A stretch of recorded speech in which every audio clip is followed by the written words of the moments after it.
Hello students, welcome to our YouTube study channel mathematics. तो इस video हम करने वाले हैं क्लास 9 की चैप्टर 7 की थ्योरम नंबर 7.7, जिसमें हमें दिया है in any triangle the side opposite to the larger angle is longer.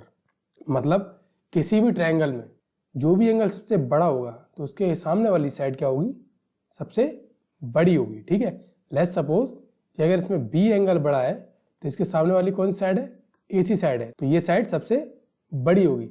ठीक है, मान लो कि ये नहीं है। अगर कोई बोलता है कि सी एंगल बड़ा है तो सी एंगल के सामने वाली साइड कौन सी है, ए बी, तो ए बी साइड सबसे बड़ी होगी। ठीक है, ये थ्योरम हमसे ये बोलना चाह रही है। तो इसको हम प्रूव कैसे करेंगे, तो इसे प्रूव करने के लिए क्या है, हम पॉसिबिलिटीज का यूज करेंगे। ठीक है, और कुछ नहीं, सिर्फ पॉसिबिलिटी का यूज करेंगे। सो क्या क्या पॉसिबिलिटी बन जाएगी कि अगर हम अपनी तरफ से मान लें कि ये एंगल सबसे बड़ा है, ठीक है, सपोज एंगल बी सबसे बड़ा है, क्या पॉसिबिलिटी बन सकती है कि ये साइड ए सी ये सबसे लंबी है, ये थ्योरम बोल रही है, लेकिन पॉसिबिलिटी क्या बन सकती है कि ए बी साइड और ए सी साइड इक्वल भी हो सकती हैं, या फिर ए बी जो है वो ए सी से बड़ा हो, है ना। और तीसरी जो थ्योरम बोल रही है कि ए बी ए सी से छोटा है। समझ गए, तीन ही पॉसिबिलिटी होती है और हम तीनों क्या है एक एक करके चेक करेंगे। सो इसमें में क्या गिवन है हम वो लिखते हैं सबसे पहले। तो इसमें में गिवन है, गिवन दिया है इसमें हमें इन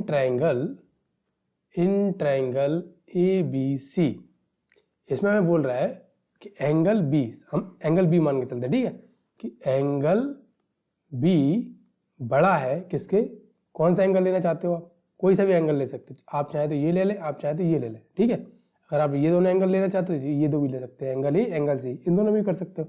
सो हम ले रहे हैं कि एंगल बी, उसके साथ हम ले रहे हैं angle C. So angle B बड़ा है एंगल सी से। अब जब एंगल बी एंगल सी से बड़ा है तो क्या होना चाहिए कि ए सी साइड, एंगल बी के सामने क्या ए सी है ना, तो ए सी साइड ए बी साइड से बड़ी होनी चाहिए थ्योरम के अकॉर्डिंग। तो वही लिखेंगे हम कि to prove A C is greater than A B. ठीक है, ये हमें इसमें प्रूव करना है। सो उसका प्रूफ मैंने आपको बताया है कि इसमें तीन पॉसिबिलिटी बनेंगे, सिर्फ क्या पॉसिबिलिटी। सो इसका प्रूफ देखेंगे हम।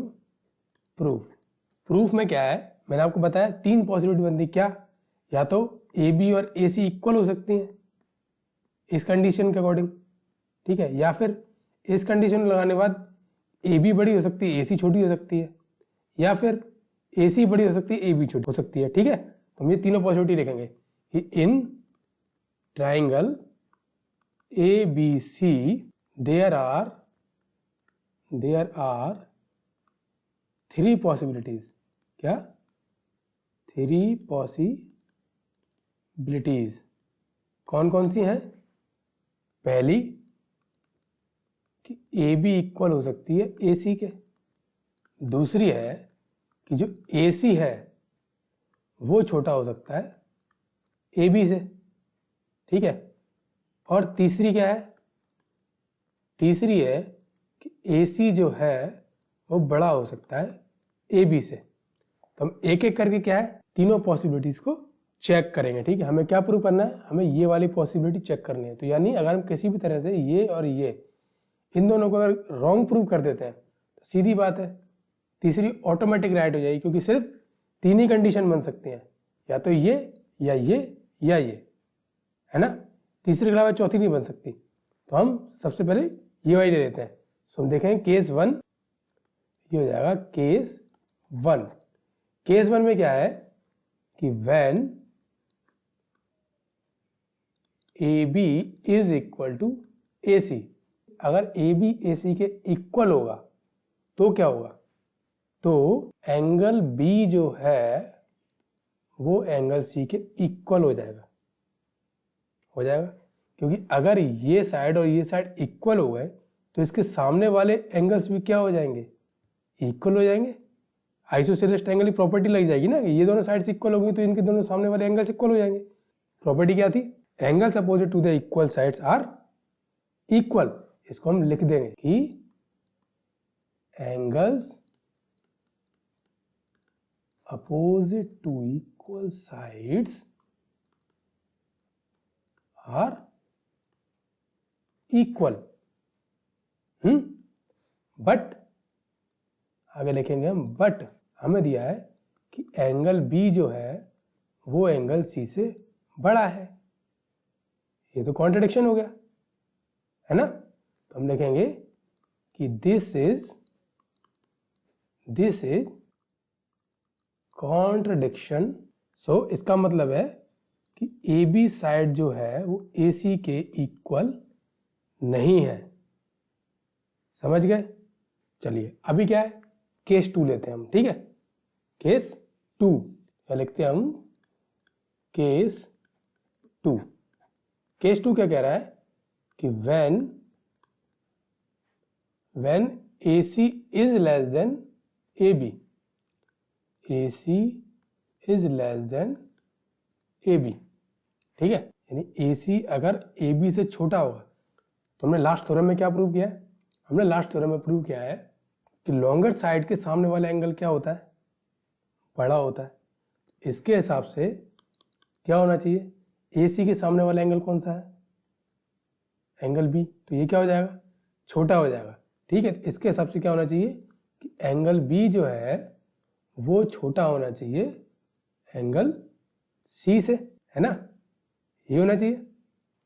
इधर क्या लिखेंगे हम, रीजन लिखेंगे, क्या लिखेंगे इधर कि angle opposite to larger side is greater. यही था ना, ये हमने लास्ट थ्योरम में प्रूव किया था। तो इसका क्या मतलब हो गया, ये भी हमारा नहीं हो रहा। हमें क्या प्रूव करना था, हमें प्रूव करना था कि बी ग्रेटर होना चाहिए। ये फिर से कॉन्ट्रडिक्शन हो गया। तो हम इधर लिखेंगे बट हमने क्या माना है कि B is greater than angle C, हमने ये माना है। तो लिखेंगे इधर कि this is also contradiction, therefore AC is not less than AB।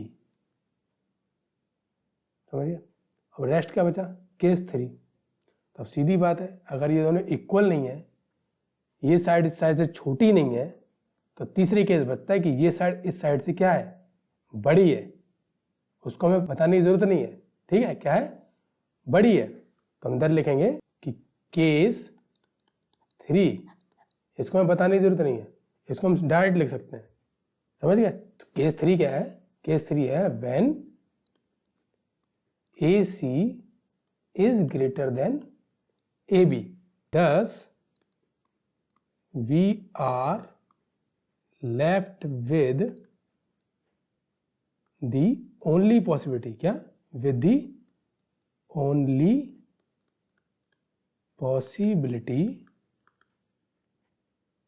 that is AC is greater than AB, which must be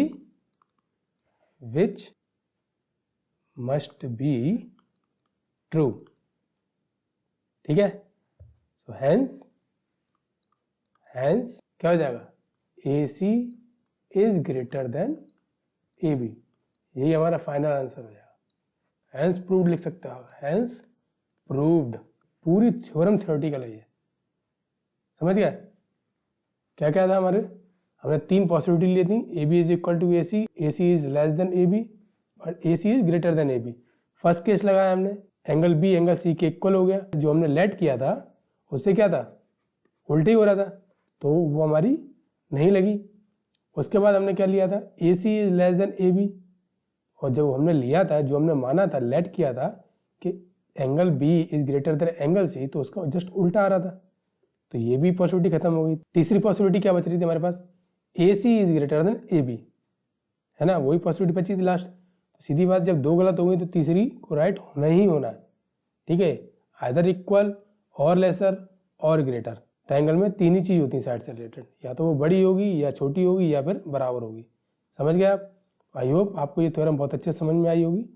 तो अगर आपको थ्योरम समझ में आई है तो इसे लाइक करें और अपने दोस्तों में शेयर करें। चैनल को सब्सक्राइब नहीं किया तो सब्सक्राइब कर लें। डेली नोटिफिकेशन पाने के लिए बेल आइकन को जरूर प्रेस कर दें। तो हम मिलते हैं नेक्स्ट वीडियो में, तब तक के लिए बाय बाय, जय Hind. Tell me pretty lies, look me in the face, tell me that you love